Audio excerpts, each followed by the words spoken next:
From the News Channel 5 Network, this is OpenLine.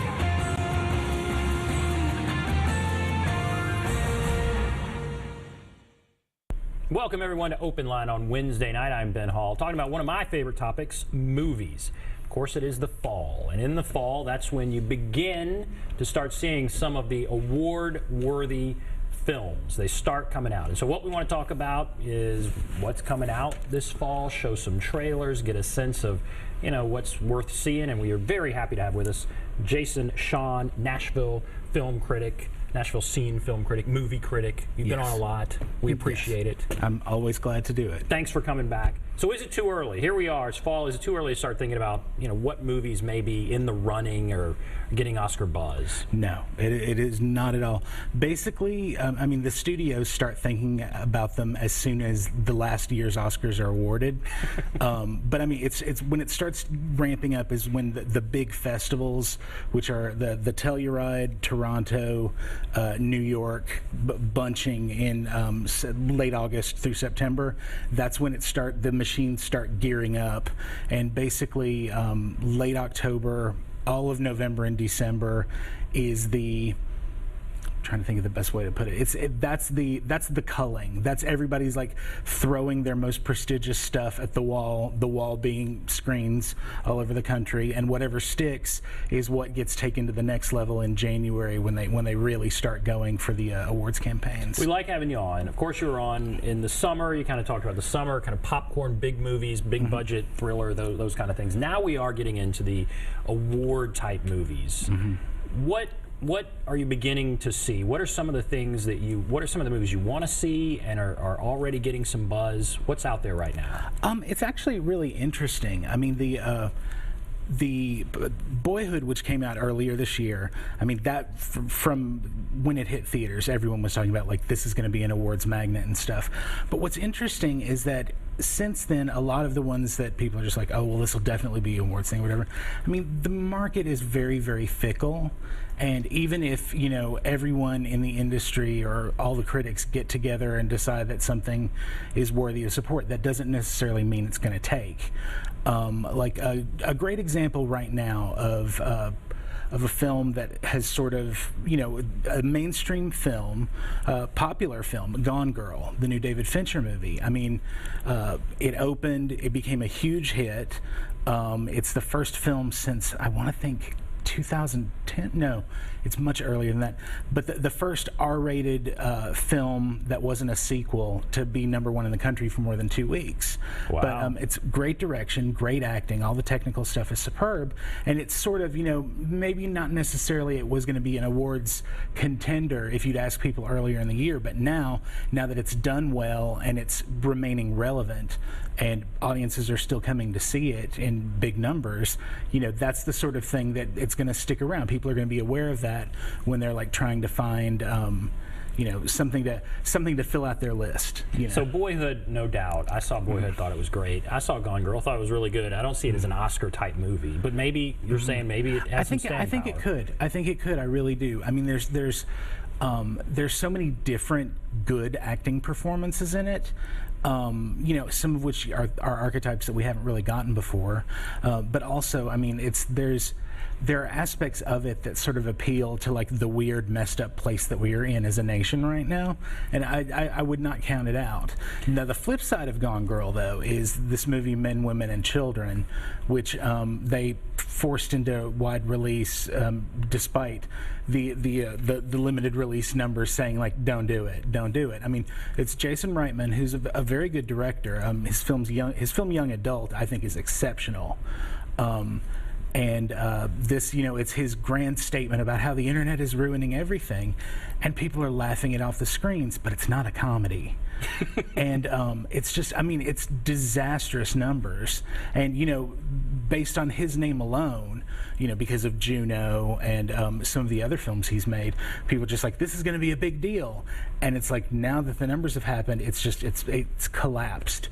Because, it doesn't matter it doesn't matter how many people like it. If the studios aren't willing to put money behind it for the big awards campaigns, there's a limit to how far it goes. And it's sad. It's really, really sad.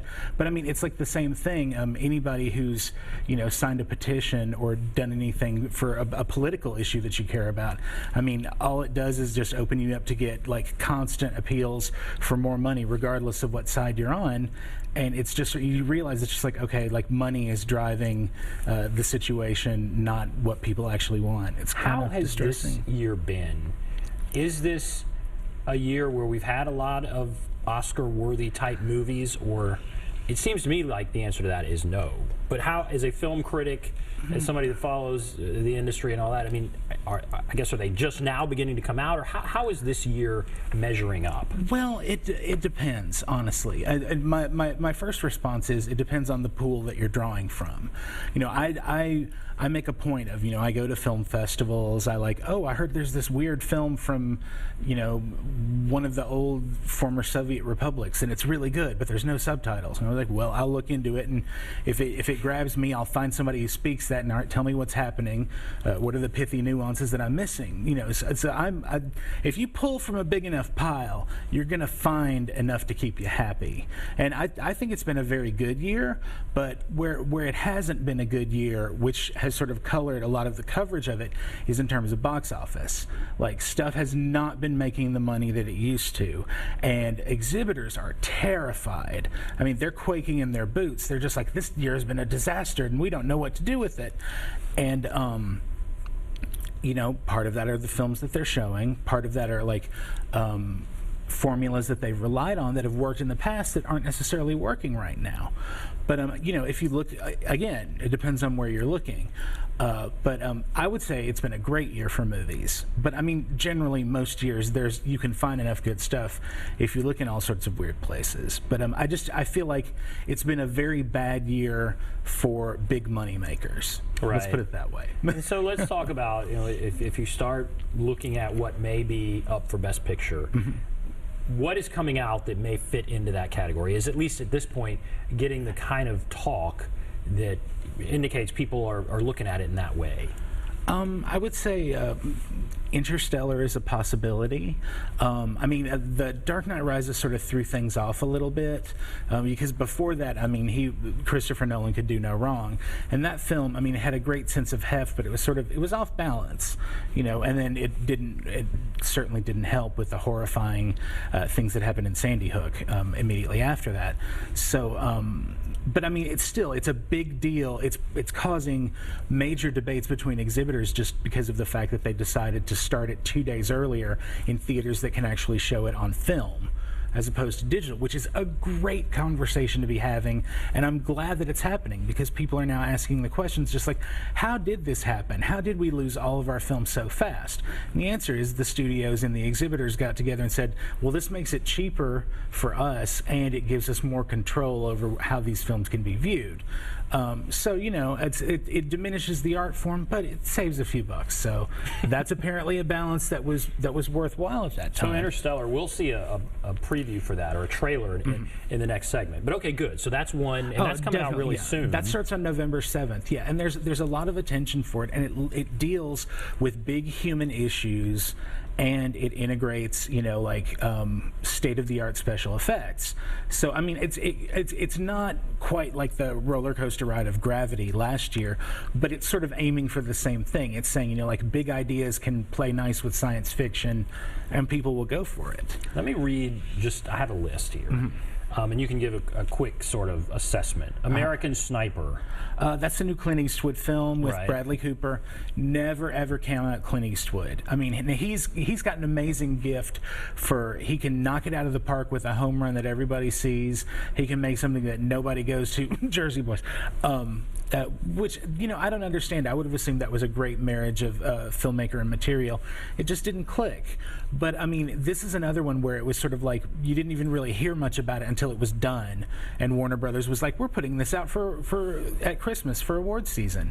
So I mean, anytime a studio has just been like, yeah, we're not going to worry about the whole hype game, we're just going to tell you that we've got something really good coming out right at the end of the year, that means that they're beyond happy with it. That trailer is intense. And Clint knows how to direct a movie. So I would not be surprised. I mean, and it could be another, like, it could be a J. Edgar where there's acting attention, but the film itself doesn't get anything. But never ever count out Clint Eastwood. A couple more before we go to break, and then we start watching some trailers. Foxcatcher. That looks great. That was actually at the New York Film Festival, which I was recently at, but I didn't get a chance to see it. It's got U.S. distribution. It's been getting amazing acting notices for Steve Carell, Mark Ruffalo, and Channing Tatum. I mean, so that right there, that pretty much covers all your bases. It deals with like the dark side of American obsession with sports. Big money, big insanity, and it ends in tragedy, and it's based on a true story. That sounds like awards bait to me. I mean, that's the kind of thing that people take notice of. Was that one that was going to come out last year, and they actually delayed it because it was so full of big Oscar type movies last year? I don't think so. Knowing the director, with him usually they delay because they want to take more time with it, and maybe add on some sequences or change some stuff around. Because like with Moneyball, I know that got delayed as well, and that was just an instance of like working out some script issues. So with Bennett Miller, I'm just assuming he's taking his time to make it the film that he wants to. But it's been at both of the big festivals this fall. It was at Telluride, it was at Toronto, and people dig it. It's very weird. It's supposed to be very cold and pitiless, and that's a good thing. Interesting for these awards. And last one before you break. Birdman. That's starting at Belcourt on Halloween, so a week from Friday. And that's supposed to be just a complete and total stylistic change from the director Alejandro Gonzalez Iñárritu, who did Amores Perros, Babel, 21 Grams, which was set in Memphis and shot there, and those are all dark and beautiful, dark stuff. And this one is supposed to be like a complete and total 180. It's like a crowd-pleasing action drama, and it's Michael Keaton's getting like the best reviews he's had in ages for it, and it's just, I mean, like, it's winning over audiences, which is, it's interesting because they were starting out with like, we'll do the limited art house releases, we're going to target, market, and explore this, and it's been catching on with audiences, so they keep sort of upping their game with it. So I think it very much has the potential to become a mainstream crossover hit. All right, we're going to take a break, and then we're going to start looking at some trailers. Interstellar, Inherent Vice, Exodus, Unbroken. Those are a few. All right, we'll take a break. If you want to call, there's the number, 737+, 737-7587. Be back right after this.